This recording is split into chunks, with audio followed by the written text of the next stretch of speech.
देखो इस क्वेश्चन में क्या पूछ रहा है, correct event that occur during inspiration. ठीक है, पहला ऑप्शन दिया कॉन्ट्रैक्शन ऑफ डायाफ्राम, इंस्पिरेशन में कॉन्ट्रैक्शन होता है डायाफ्राम का, सही है।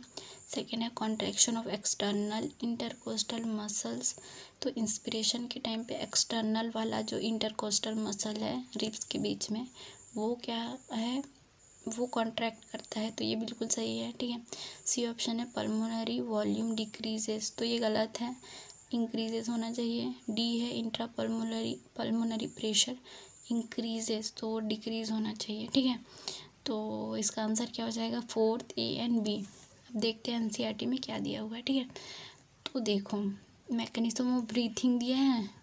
ठीक है, पेज नंबर 270 और 271 पेज नंबर। ठीक है, तो देखना कहाँ से पढ़ते हैं, ये जो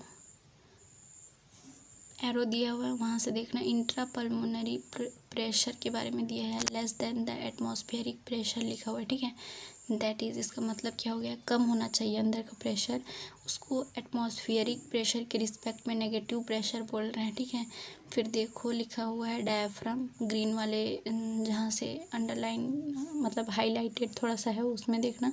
the diaphragm is a specialised set of the diaphragm and लिखा है। ठीक है, the diaphragm and a specialised set of muscles, जिसको कि एक्सटर्नल और इंटरनल इंटरकोस्टल मसल बोलते हैं, जो कि रिब्स के बीच में होता है, वो हेल्प करता है जनरेशन ऑफ सच ग्रेडियंट, मतलब ग्रेडियंट बनाने में, बाहर से अंदर आए एयर, उसमें क्या करता है, हेल्प करता है। ठीक है, कौन कौन हेल्प करता है, एक डायाफ्राम, एक जो रिब्स के बीच में जो मसल्स है एक्सटर्नल और इंटरनल इंटरकोस्टल मसल्स। अब देखो अब ये जो एरो दिया है ना, उस वहाँ से देखना, inspiration is initiated by the contraction of diaphragm. ठीक है, इनिशिएशन कब होता है, जब डायाफ्राम क्या करेगा, कॉन्ट्रैक्ट करेगा, विच इंक्रीजेज द वॉल्यूम, जब डायाफ्राम कॉन्ट्रैक्ट करेगा। ठीक है, तो वॉल्यूम इंक्रीज होगा।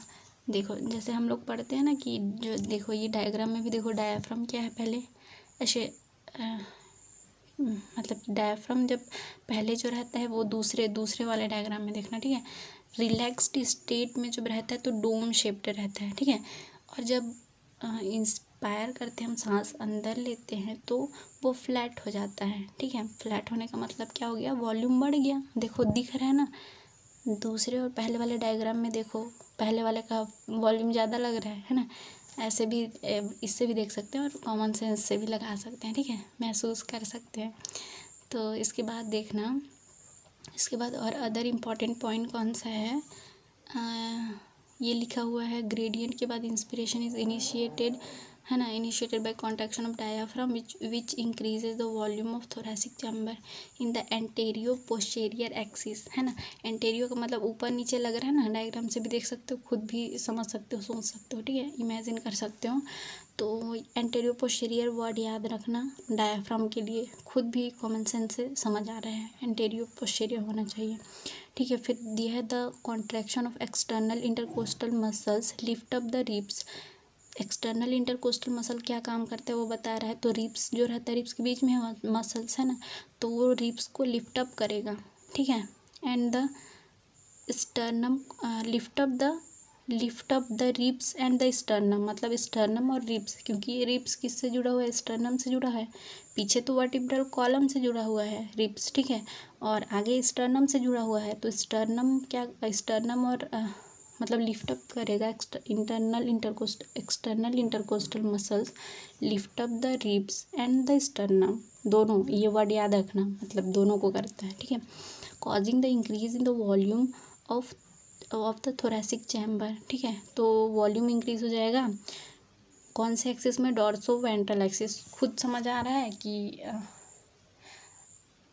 समझ आ रहा है ना, है ना, खुद सोच के देखो, रिब्स और स्टर्नम और पीछे वर्टिब्रल कॉलम से जुड़ा हुआ है, तो थोरैसिक मतलब वॉल्यूम को डॉर्सो वेंट्रल एक्सिस में क्या करेगा, इंक्रीज करेगा।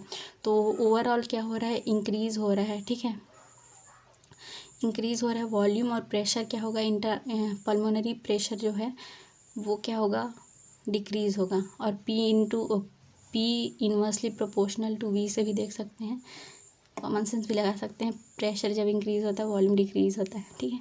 तो ये कंप्लीट हुआ पूरा एक्सप्लेनेशन, और ये क्वेश्चन भी कंप्लीट हुआ है ना, समझ आ गया चारों ऑप्शन। तो अगर आपको वीडियो पसंद आता है तो चैनल को सब्सक्राइब कीजिए और वीडियोस को लाइक कीजिए और शेयर भी कीजिए, ठीक है, अपने दोस्तों को, अपने भाई बहन को, ताकि मतलब स्टूडेंट तक ये वीडियोस पहुंच जाए, ठीक है। मिलते हैं नेक्स्ट वीडियो में, तब तक के लिए बाय बाय।